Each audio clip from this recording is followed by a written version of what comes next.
Yenə həmişə qeyd elətdiyim kimi, insanlar mənə bütün sahələrdən suallar verirlər. Hər şey şünas kimi görürlər. Bəli, onda o doğru deyil. Bilirsiniz, həkimlikdə 6000 ixtisasdan çox ixtisaslar var və getdikcə ixtisasların sayı artır. Bizim yalnız 2 ali təhsilimiz var, 6 ixtisasımız var. Biz bu ixtisaslar çərçivəsində nəsə deyə bilərik.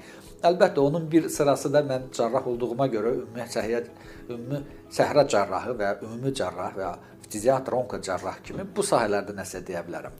Və ən effektli üsullardan da biri müasir texnologiyadır. Yəni də Sovet hakimiyyəti dövründə olan Sovet alimi Aleksandr Buteykanın üsuludur ki, Buteyka nəfəs məşqi deyilən bir üsul var ki, uzun müddət, bir 3 aylıq məşq edəndə bir çox xəstəliklərin tam müalicəsinə vaqif ola bilirik. Nədir bunun əsas məsələsi? O çox sadə bir texnologiyadır.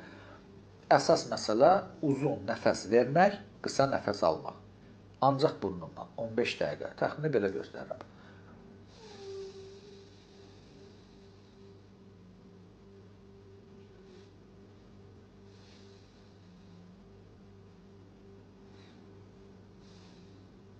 Uzun nəfəs vermək, saxlamaq, qısa nəfəs almaq. Bu metod nəyə işə yarayır? Bu iş nəyə yarayır? Biz nəfəs verdikdə bronxlarımız boşalır.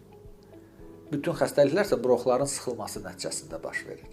Onlar sıxılırlar, açılmırlar. Ona görə nəfəs çatmır. Hava getmir. Bronxial asma, obstruktiv bronxit və s. iltihabi proseslər. Onlar sıxıldıqca spazm yaranır, qan dövrəni pozulur və s. kimi bu problemlər hamısı oradan irəli gəlir.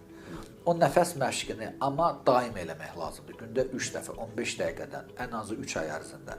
İnsanlar da elə bilir ki, 1-2 dəfə eləməklə bütün sağala bilirlər. Bizim ümumiyyətlə insanlar tələskəndirlər.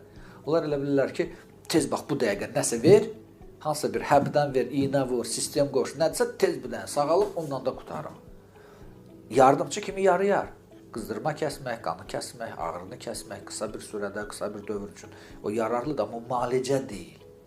Biz sağlamlıq deyəndə biz şəxsiyyətin fiziki, psixoloji və ictimai rifahını nəzərdə tuturuq. O rifah isə bir dəqiqəlik, 5 dəqiqəlik işlə alınması deyil.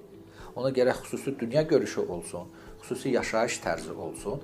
Bunu da artıq danışdığımız mövzuya aiddir. Onu da kimsə təşkil eləməlidir. İnsanlar tələsməməlidir. Misal üçün, şəhər əhalisi çox tələskəndir. Amma kənd əhalisi çox rahat, çox sakitliklə hər bir işi görən bilər insanlardır. Amma bugün kənd əhalisi getdikcə sürətlə azalır, urbanizasiya gedir, kapitalizmin bir işarəsidir, urbanizasiya, şəhərləşmə gedir, həmin urbanizasiya deyilən proses və hamı şəhərə toplaşıb bir çox problemlər olur. Bizim bir neçə platformalarda bu haqda geniş çıxışımız